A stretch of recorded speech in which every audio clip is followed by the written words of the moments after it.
Guten Tag, liebe Zuschauerinnen und Zuschauer. Wir sind wieder live bei Tuning the Energy of Freedom, heute mit Gemella Baldini.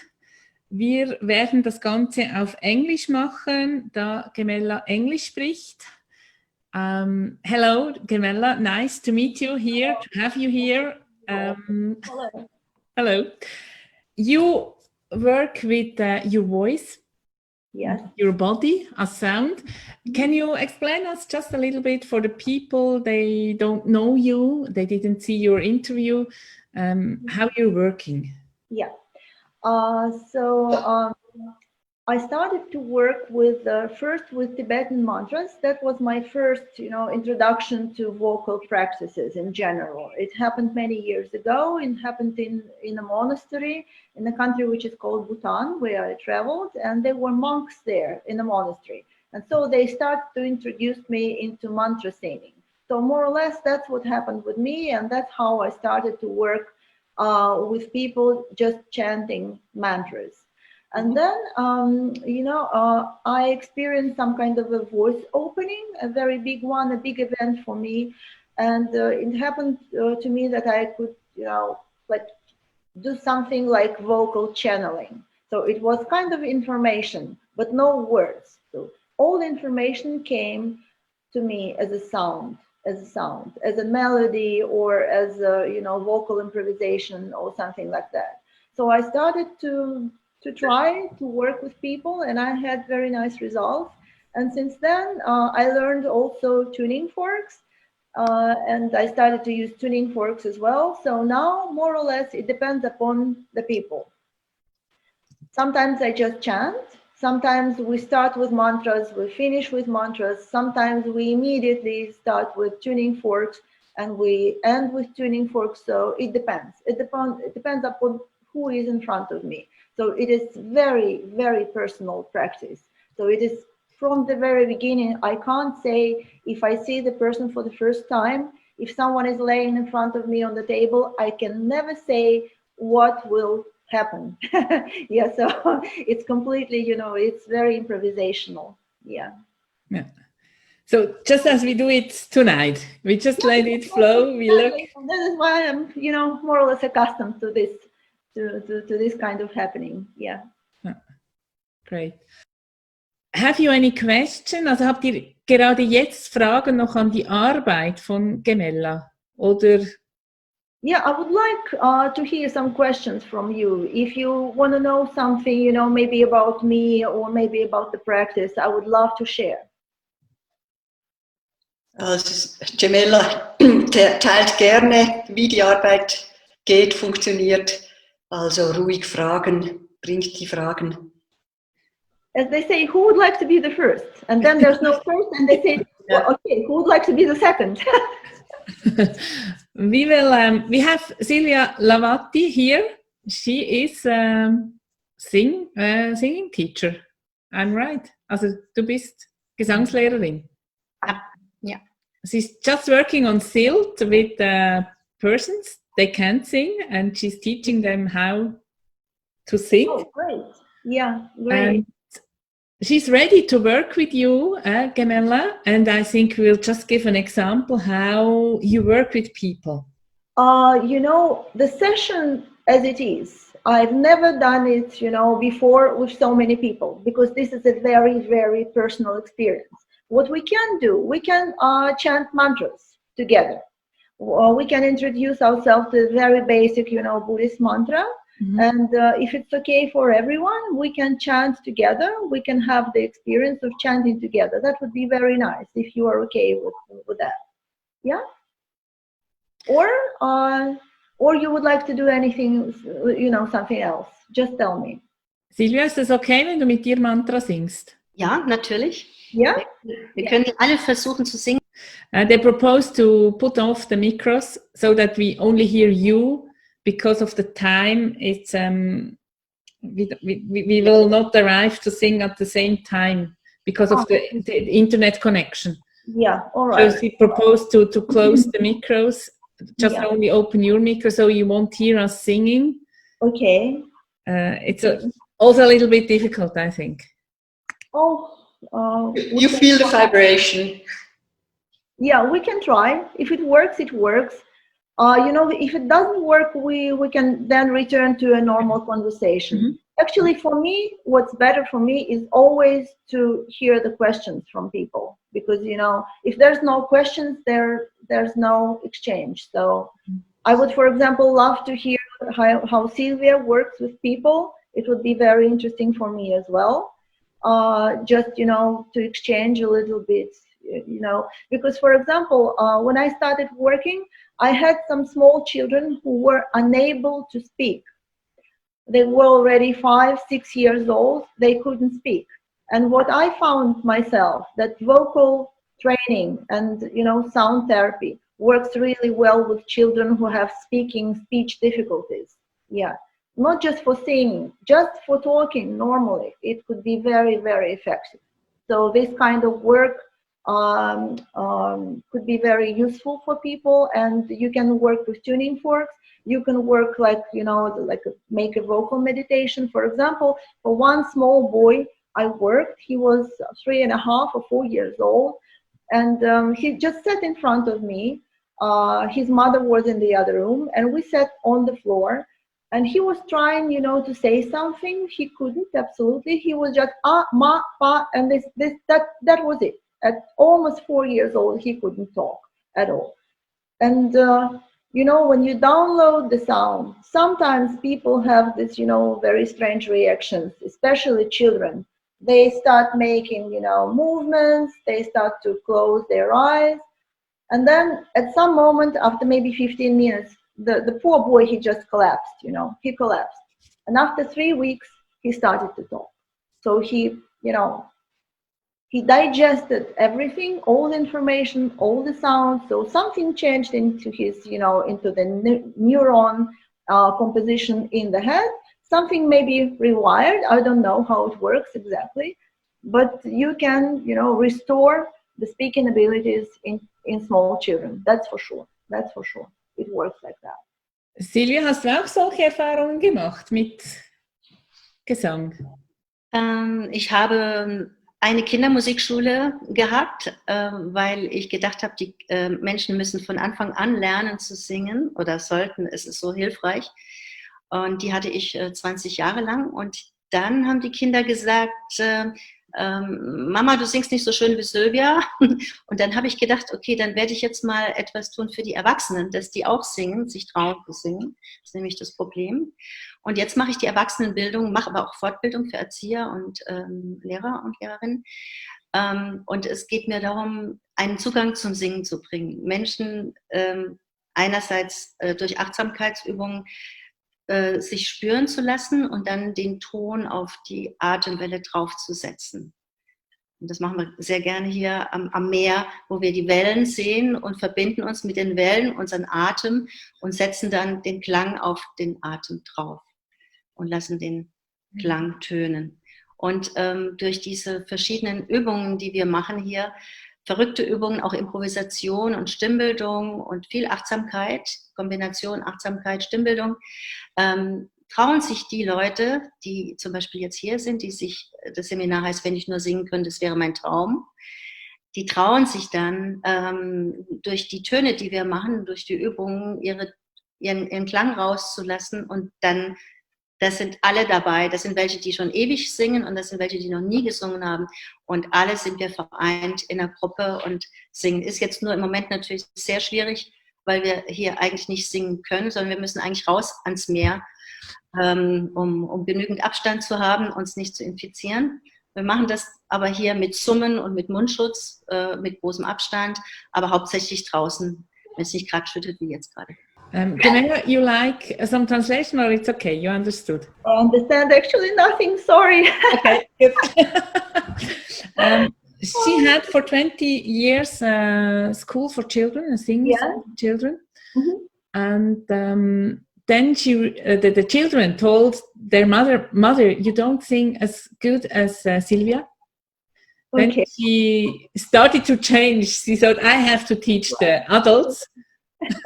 Because there's the problem. They don't want to sing. They don't try to sing. So now she's working with the adults.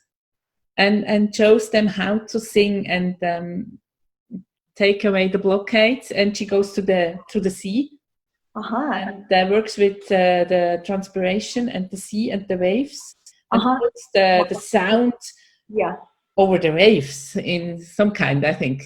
Interesting. Yeah. Very unusual to work with the sound of sea and with the waves. This is a very unusual practice. Very interesting. Yeah.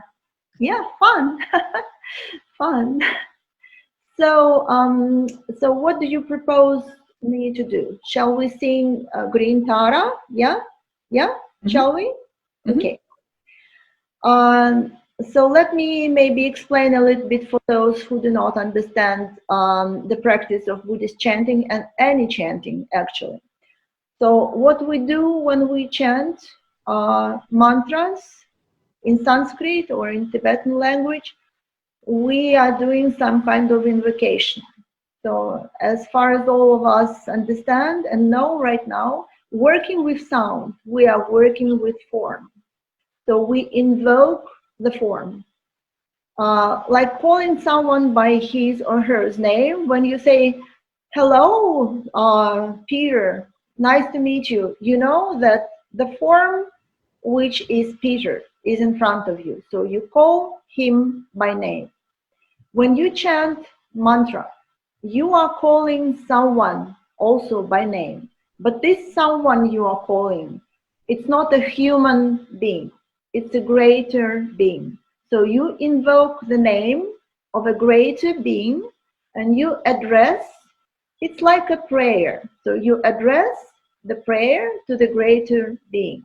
But when you chant mantras, it's always good to remember that you are not just praying, to God or to someone else. You are always praying to some kind of bigger energy being who can listen to you, who can hear you, and who can actually start some kind of communication with you.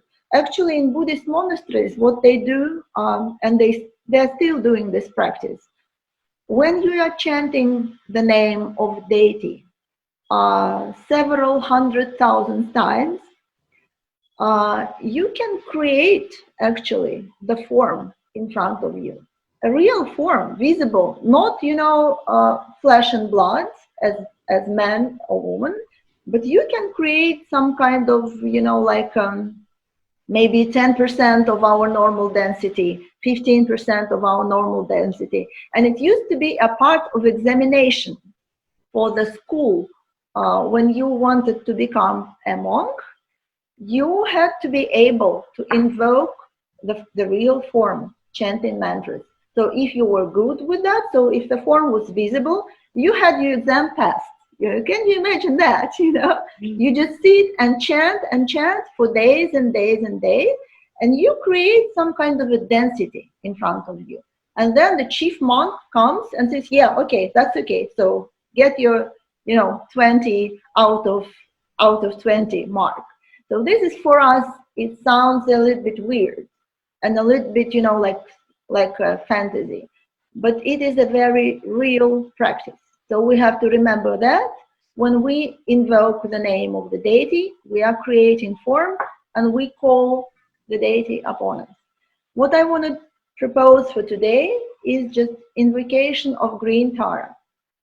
Green Tara, she is considered to be a bodhisattva of compassion, but not only compassion, but active compassion. When you are in danger, when your health is in danger, when, for example, the situation is like that, like we have right now, everything is very unstable, everything is very, uncertain. This is the time to invoke the form of Green Tara, because Green Tara is a great protector. So she protects us actively, like a mother. You call the mother by name and your mother comes. So in any case, for example, if you see a tiger in front of you or a lion, it's time to invoke Green Tara because she can save you immediately, and it works. And it works. It works. So we can chant. The mantra is really simple. It goes like that: Om Tare, Tuttare, Ture Swaha. That's all. Then you can repeat. Om Tare, Tuttare, Ture Swaha. Before we start chanting, let me explain what we are doing. So when we say Om, we address us, we give ourselves to the spiritual realm. So every time you say Om, you open this, the great space on top of you, and you begin your connection with the spiritual realm.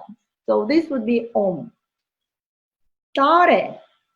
When you say Tare in Sanskrit, that means that you ask to free yourself, to liberate yourself from the wheel of creation. You know, this wheel of life, which is always turning and turning, the wheel of suffering.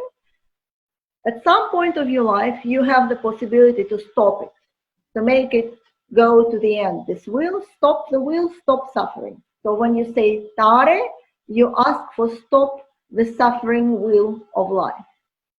Then the next syllable, which is Ture, Tuttare. This syllable, in this one, you ask for salvation from fear, because we as human beings, we have a lot of fear inside of us. For example, if we face some dangerous situation or dangerous condition like now, Tuttare. When you say Tuttare, you ask for liberation from dangers and from fears. Then the next syllable will be a Ture. Ture, when you say Ture, you ask for liberation from disease. For example, if you are ill, this syllable liberates you from disease. And then the last syllable, Swaha. When you say Swaha, that means that you like, okay, let's go. So you pack the whole, package and you give it to Tara. This is Swaha. This is, I give my prayer to you to execute, more or less. So all in all, we have Om Tare, Tuttare, Ture, Swaha. That's all. This is very short. So shall I do it? You will join me? Yes. Yeah? Okay, let's start. It's better to close your eyes and just hear the sound. Om Tare Tuttare Ture Swaha. Om Tare Tuttare Ture Swaha. Om Tare Tuttare Ture Swaha. Om Tare Tuttare Ture Swaha. Om Tare Tuttare Ture Swaha. Om Tare Tuttare Ture Swaha. Om Tare Tuttare Ture Swaha.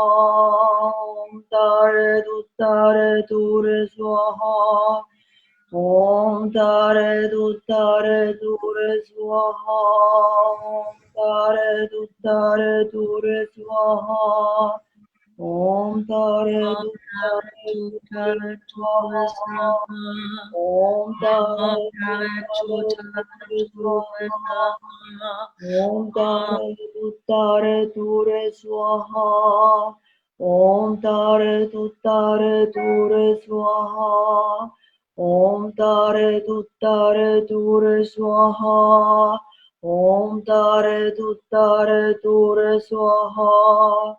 Om Tare Tuttare Ture Swaha. Om Tare Tuttare Ture Swaha. Om Tare Tuttare Ture Swaha. Om Tare Tuttare Ture Swaha. Om Tare Tuttare Ture Swaha. Om Tare Tuttare Ture Swaha. Om Tare Tuttare Ture Swaha. Om Tare Tuttare Ture Swaha. Om Tare Tuttare Ture Swaha. Om Tare Tuttare Ture Swaha. Om Tare Tuttare Ture Swaha. Om Tare Tuttare Ture Swaha. Om Tare Tuttare Ture Swaha. Om Tare Tuttare Ture Swaha. Om Tare Tuttare Ture Swaha. Om Tare Tuttare Ture Swaha. Om Tare Tuttare Ture Swaha. Om Tare Tuttare Ture Swaha. Om Tare Tuttare Ture Swaha. Om Tare Tuttare Ture Swaha. Om Tare Tuttare Ture Swaha. Om Tare Tuttare Ture Swaha. Om Tare Tuttare Ture Swaha. Om Tare Tuttare Ture Swaha. Om Tare Tuttare Ture Swaha. Om Tare Tuttare Ture Swaha. Om Tare Tuttare Ture Swaha. So normally what we do at least 108 repetitions. This is the normal practice, but I don't know. I don't think that today we are ready to do that. But you know, that would be a good starting point for anyone who is ready to start the practice. And you know, sometimes, for example, there are people who add a lot of music to mantra chanting. For example, many of you probably heard the very famous duet. I will not, you know, name the names, but probably you know who it is. They make real piece of music out of mantra chanting. This is not to be done. You know, in any monastery in Bhutan, people will not approve. So mantra is not music. Mantra is sound and invocation of form. So this is no joke. Yeah. So it goes like that. Interesting thing is, for example, if you start chanting, you have to download from somewhere a picture, a painting or a picture of the deity you want to connect to. For example, there are, you know, thousands and thousands of images of green Tara on the internet.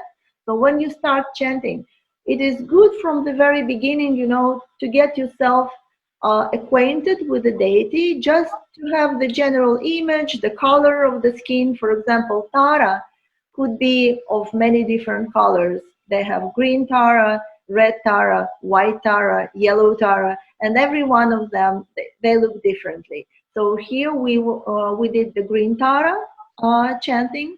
So if you just download the image of green Taras from somewhere on the internet and have it in front of you for maybe 1 or 2 days, so you can make your connection.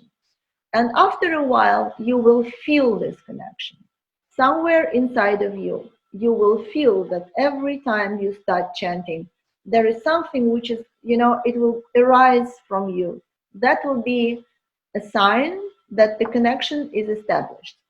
And then, you know, who knows what happens? Because if you are persistent enough, and if you are in real need and just don't do it, you know, for fun or for pleasure, if you need something from it, you can expect some miracles. That's for sure. Also, just singing this mantra we sing now, or with other mantras, just with this mantra. With the mantra, yeah, you can start like that. Usually, you know, when you start, you pick up one, or usually one, the very basic one, just to introduce yourself to the practice. And then you can make a progress, but you have to be really well acquainted with at least one of them, and really make at least, you know, 100,000 repetitions of at least one, you know. Okay. Yeah. So it's the repetition, get used to it, repetition. Yeah, and then you develop yeah. the connection. For example, Tara as a deity, it unblocks your hidden, you know, problems. So if you really work with her and you understand what exactly happens in your life when you work with green Tara, you can make a lot of progress, a lot, you know. Yeah. It is not your, you know, she's not your doctor, she's not your therapist or practitioner, but if you establish the connection with one of those, you know, great beings which are always there for us, you can expect miracles in your life. It's like having a teacher, actually. A teacher, maybe a friend, yeah, at some, at some point. Yeah. And how do you practice? Will I do this each morning? Will I do this each evening, or some three Usually times the a day? practice starts twice a day. Twice a day. It's better to buy yourself a mala.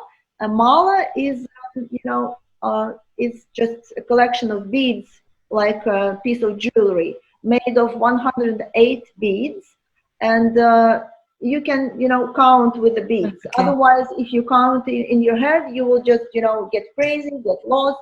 So it's useful. Having mala it is useful, but it is a very serious practice. People do yoga, people do very many things, but the mantra chanting is more or less lost, I can say. Yeah, for the Western world, more or less, it's lost. What we do, we just om before yoga, and it's over. No one puts any attention to mantra chanting anymore, and it's a pity. Actually, it's a pity. But when I start, I have to do it really this 108 time. 108, it's minimum. It's a minimorum. Yeah, it's just a starting point. Yeah. If you want, to experiment with the creation of form, densification of form, you have to do 100,000. But this is not, I do understand that no one wants it, You will have no exam, You are not in the monastery, so maybe it's not what you want. It's not what modern people want. But it's good to know, that this is not a hollow, a shallow practice. It's good to know that when you say something, it matters. It matters. And, mantra chanting gives you the idea that every sound you pronounce, every word you pronounce matters in a very concrete, terms. You say something, it matters. It comes back to you in a very concrete form. So every time you say something, you create form. This is the most, important truth to remember when you work with sound. And also in an everyday life, I think in an everyday life, we use a lot of different words. We are accustomed, we never pay attention to what we say. And sometimes we say, for example, I have a friend back in Moscow, and every day she says, there's kashmar, which is terrible. Anything happens, she goes immediately, oh, that's so terrible, that's so awful, that's terrible, what to do? I have to do something, this is terrible. So if you count this, the number of times she's saying just the word, terrible, during the day, maybe 200 times, 300 times easily. So it's better to stop yourself at some point and ask yourself, what exactly am I doing with my life? Why am I using these kind of words? They will come back for me. So life will give me experience so that I can say this word again and again and again. So it becomes some kind of, like a program. And not even to mention that, in many cultures, the obscene vocabulary is used very widely. People just swear. People swear, and what do they do when they swear? If you use language to create, you create form. If you use swear language, you destroy form. That's what you do. And for example, go to any construction site, anywhere in the world, you will see construction workers who swear, like I don't know who. People just swear at the construction site. When they make the walls, they keep swearing. So what happens with the walls? The walls, they lose their longevity. They lose their, their strength because of the language people use. Yeah. Okay. So we don't think about it any longer, unfortunately. Yeah. That's very impressive. So that you really create with each word you say, you create every something. Sound you pronounce, you create some kind of form, some type of form. The interesting thing that we as human race in general, we are very lucky having the language, Because, you know, look at animals. They cannot really choose what they create because they have limited number of sounds they can produce.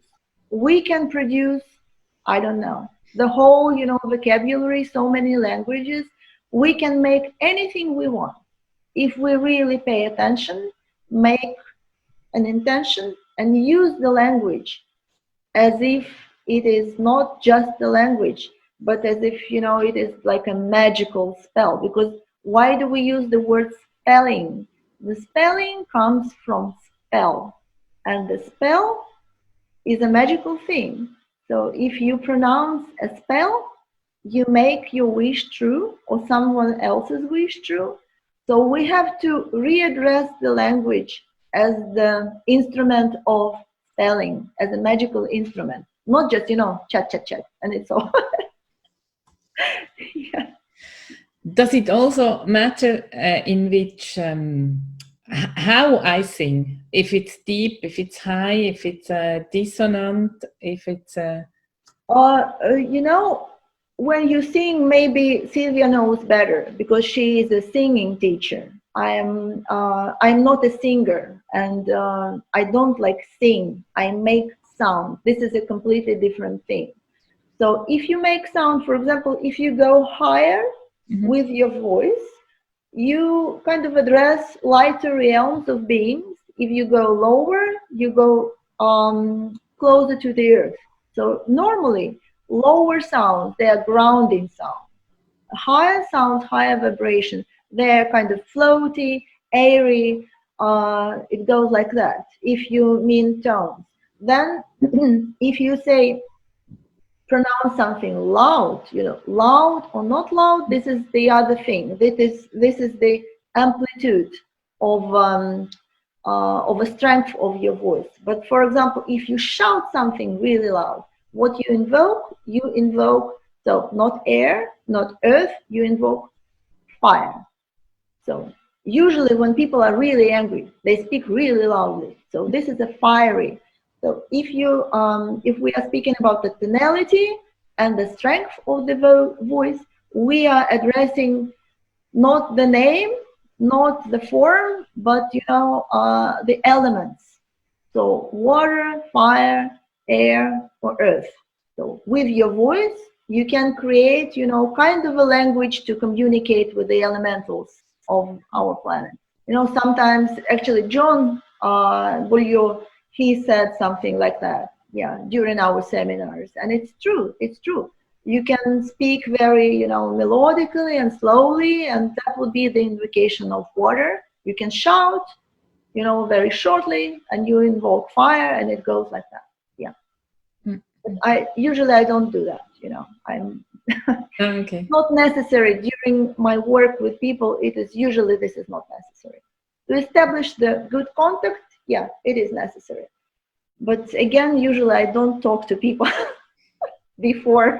I don't want more information, you know. I don't want it, you know, because for me, it kind of penetrates the session, the extra information, then my head, I start to think, okay, what to do, what is the situation. I prefer not to do it. And what does it matter if I take dissonant tones or very harmonic tones? You know, usually if we are not speaking about a special technique of singing, when you can produce two sounds at the same time, you usually human voice, you can't really produce this harmony, because it has to be a relation between two sounds that makes this harmony. When you speak or when you sing, for example, you just produce one sound. Okay, it is different sound, but it is one sound at a time. If we are not speaking about the special vocal techniques, usually you cannot create dissonance with your own voice. Yeah. Okay. You have to be dissonant in relation to something. When there is no relation, no two sounds, no dissonance. You just produce some type of sound. Mm-hmm. For example, Dissonance can occur when, for example, you talk to someone else. Mm-hmm. You know, it usually happens during the conversation when, you know, with some people it goes really smoothly. With other people, you feel immediately that this is kind of uncomfortable. And this dissonance doesn't necessarily, it's not necessarily a vocal dissonance. Sometimes you stand with someone at a bus stop and you feel like kind of, you know, uneasy. And you take 2-3 steps away because you feel the dissonant energy. Because you, as a vibrational being, you can be in resonance, good resonance with someone, or in bad resonance, so to say, in dissonance. So sometimes we don't need to speak with people just to know that we are already in dissonance with them. Maybe sometimes the face is enough, you know, you just see that, no, go away. Yeah, it is like that. It is very interesting. Yeah. Gives you completely different perspective upon life. Have each organ has a sound? I think if we speak about our body, we have to say that there is no one particular sound which one particular organ produces. I think we are a very big orchestra altogether. But you know, within every orchestra, you have the groups of musical instruments. For example, you have strings like violins, yeah. You have, you know, percussion. Mm-hmm. You have fortepiano. So within the orchestra, there are groups of different instruments. The same thing happens with our body. The body is an orchestra, but there is a collective of instruments which sounds like, for example, liver. The collective of instruments which sounds like, I don't know, gallbladder or lungs. So within the orchestra, we have different, you know, sub-orchestras, you know, like in the normal orchestra. Everyone can see it, everyone can listen to it, but there are groups of instruments which sound a little bit differently. So I think if we are talking about our organs, that would be something like that. We can make an analogy. Yeah. So groups of, for example, strings, they sound like our lungs. That's it. But never one particular sound. That would be simplification, I should say. Okay. Yeah. So we can also heal organs with sound. Absolutely. Yeah, absolutely. But in order to do that, from a scientific point of view, at first we will have to discover more and know more. But we can kind of put the whole body into balance when we work with the body as a whole. No one comes to you, for example, I'm not a doctor. No one comes to me and say, you know, I have problems with liver. Can you do something? If you have problems with liver, go to your gastroenterologist. You know? I'm the wrong person. But in general, if the person is, you know, I'm not feeling well, I have some problems in my life, I'm stuck, I want to change, you know, I have to move further and for some reason I can't move. That's the point in your life when you go for sound therapy, because sound therapy takes you as a whole being. Yeah, so this is why the whole, you know, direction of sound medicine, light medicine, vibrational medicine as a whole, they are called holistic medicine, because they treat people as a whole, not just, you know, heart, liver, intestine. Habt ihr noch Fragen an Gemella? Wer kommt zu ihr? Was sind das für Menschen? Was brauchen die? Was wollen die? Das habe ich noch nicht verstanden. Who is coming to you? Which sort of client? You know, usually I don't have a big practice, to tell you the truth. Usually people come, you know, my friends and the friends of the friends, and then someone is saying to someone, you know, I've been there, it works, you know, you try. Because, for example, in Moscow, this sound therapy is mostly unknown to people. So I don't have the vast number of people. Usually, who comes? Well, not young people, that's for sure. This couple of kids which I had with a voice problem, that was, well, it's not a rule, you know. So I can count them on my fingers, you know. That was not the rule. Usually there are people in between of their 30s, 40s, who have this, you know, the moment when they want to change something in their life. That's my typical client. Yeah. And actually, we have to remember that we can change someone's direction like that.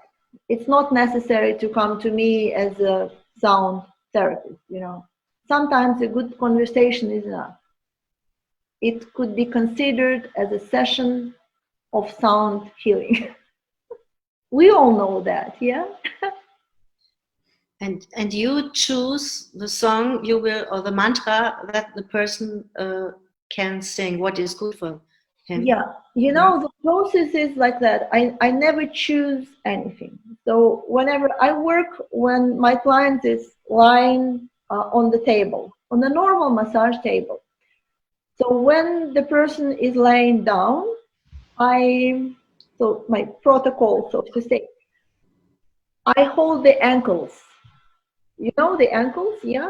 We have the feet, and this joint, it is called ankles. Yeah, but on the feet. So I hold the ankles, and for some reason I connect with people through their ankles. Holding the ankles for maybe 1-2 minutes is usually enough to establish the connection with the person. And then whatever comes, comes. Sometimes I can hear some mantra, sometimes I can hear some, you know, some piece of music. It happens. I could hear some piece of music, especially if there is a very concrete, very particular situation.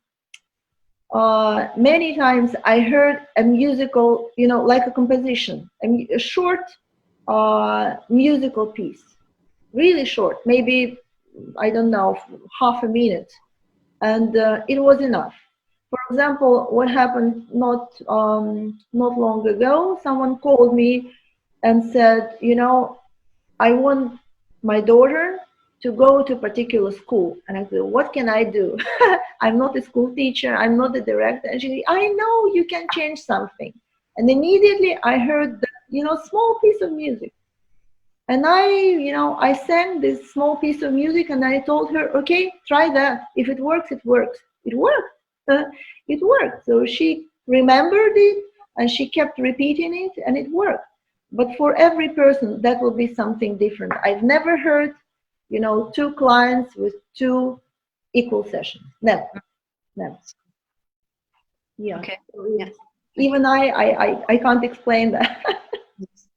You feel it. Yeah. You feel it. Mm. Yeah, I just, you know, I trust it's not even the method. I trust the universe. I can say the universe so much that, you know, in this case, not in every case, but in that case, I have a complete 100% trust. I know that whatever comes will be for good, for progress, for good health, for well-being. So I have no doubts at all. For myself, it doesn't work, actually. I never trust, you know, I never trust the universe when there's something to be done for me, personally. I'm always very, yeah, you never know what comes. But for the other people, I always have 100% trust. I just remember Clarina, maybe I told you once, because we were with Clarina together at the seminar, learning from John Beaulieu. And we had this practice with people laying in front of us at the tables. And the people didn't know each other. They were complete strangers to each other. We saw each other for the first time, more or less. And, you know, I do remember one lady. She had a problem with a knee on the leg, on the right leg, actually. I can't remember the name. I can't remember the face.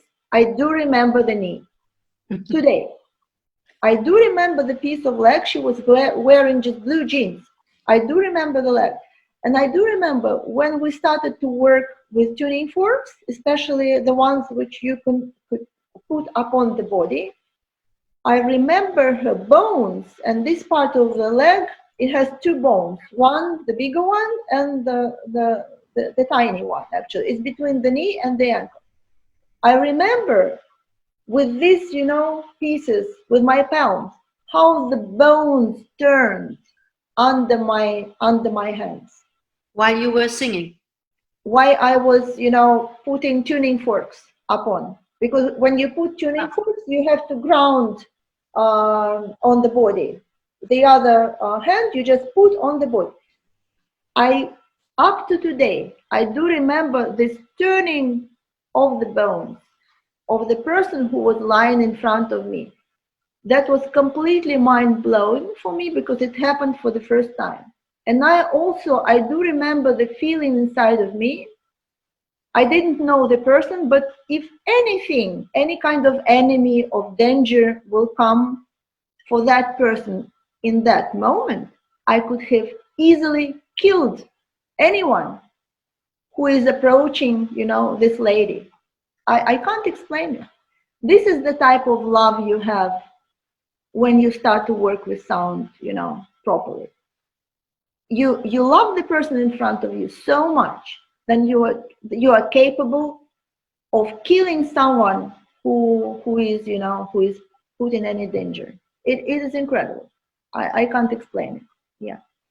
It doesn't happen all the time, so I'm not running, killing people around. But the feeling sometimes is overwhelming. It is overwhelming. It's like being one with the person who's in front of you. Mm. That's the best way to work. Yeah, it happens. Not all the time. Not all the time. Yeah, this one. Tuning fork for showing it. You see the weights. They make that yours the sound is yours longer, and this side you put on the body somewhere. Yeah. Have you got the stone on the bottom? No, not stone? This one. Not on this one. Not on this one. Yeah. It's a new one. Yeah. Yeah.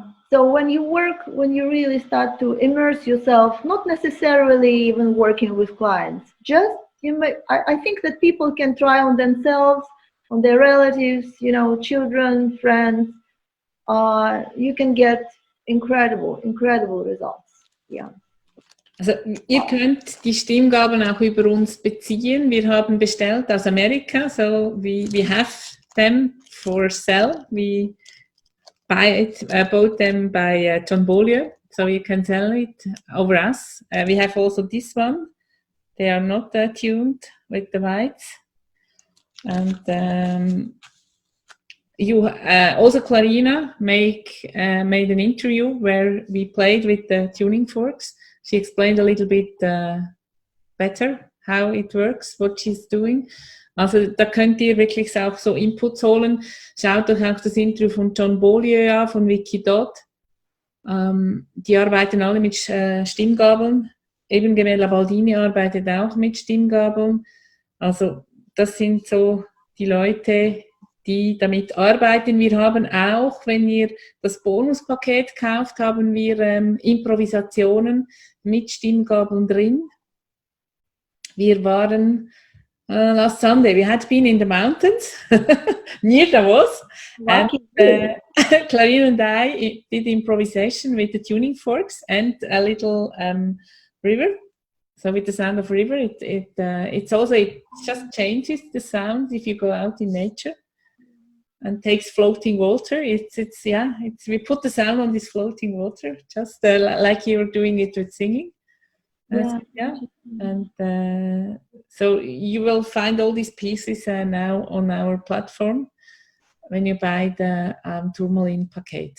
There is inside it all these improvisations. Fun. Genau, der John Bollier und die Wikidot, die kommen ja auch noch zum Live-Talk. Genau. Das Datum gar nicht. Hast du das Datum rausgeschrieben? Noch nicht.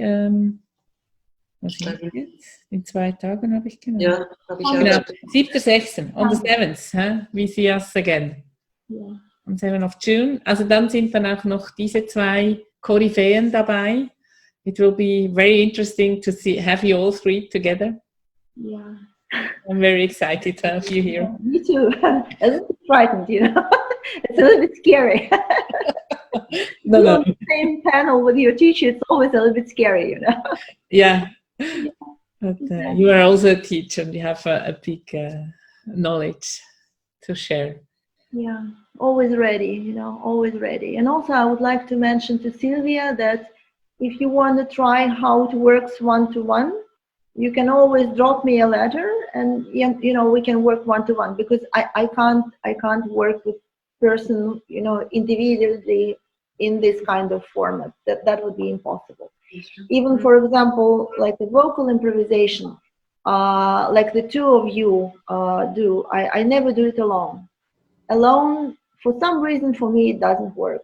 I have to have, you know, a question, like a question from somewhere or from someone, and then I can produce music. Otherwise, it doesn't work for me like that. So it's a little bit a dialogue on another, not in language. Yeah, because you know when you hold the answers, you have to hear the question first, and then the answer comes. So in my case, music comes as an answer to a question. Is it possible to sing a song for the summit? Just as the summit? Like a collective song? Yeah? Yeah. For a collective? Or a daily song. You mean like now? Yeah? If it's possible, yeah. As an answer of the summit, of this networking who is growing now? Yeah, it is possible. Just my only request for all of you, just close your eyes, because sometimes I do these funny faces. Yeah. So for the summit, for a success of the summit, or for results of the summit, or just in general for the well-being of all the people who are joining the summit and who will be part of the summit, yeah? Mm-hmm. Like a big well-being song? Yeah. Yeah, okay, let's do that. Shall we close your camera, Gemella? No, you can leave the camera, just close your eyes. I trust you. That. From the very beginning, let us say that let us all be protected with the white light of creation. Let this summit be very successful and very useful for all the people who are joining. And let's make a wish that everyone who comes to that platform never goes back empty-handed. Always goes back with a present in their heart, in their mind, something useful and practical for their everyday life. Let everyone who comes here goes back home carrying some kind of a new treasure. So all of us who participate, we are treasure hunters. So let us create the treasures for each other, hold them tightly for our hearts and for our minds, and bring them back home to our friends and family.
It was a great pleasure, actually. Yeah, really. It was a pleasure. It was a good idea, Andrea. Thank you so much. Thank you very idea. much for us. Ich möchte jetzt doch noch fragen, I want to ask the participant, was hat das mit euch gemacht? Schreibt doch mal kurz rein oder schaltet einfach das Mikrofon frei, dann sehen wir euer Gesicht nicht. Was hat das mit euch gemacht, dieses Singen? What did happen with you when Gemella was singing? Oh. I'm very interested in that. It was going very deep. I felt very coming, all the sound in my cells, changing something. Really this well-being was coming to my body. It was like a massage.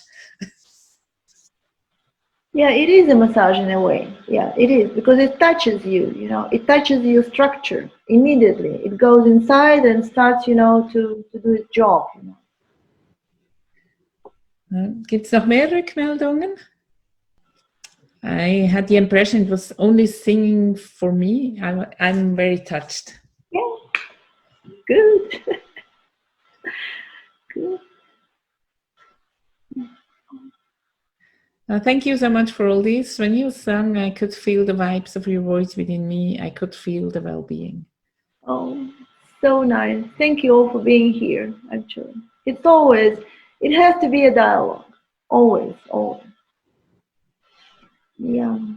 Some time ago, you know, I was in, actually a long time ago, I was in Paris. I tried to learn what they call in French méthode Tomatis, which is a very well-known method in France.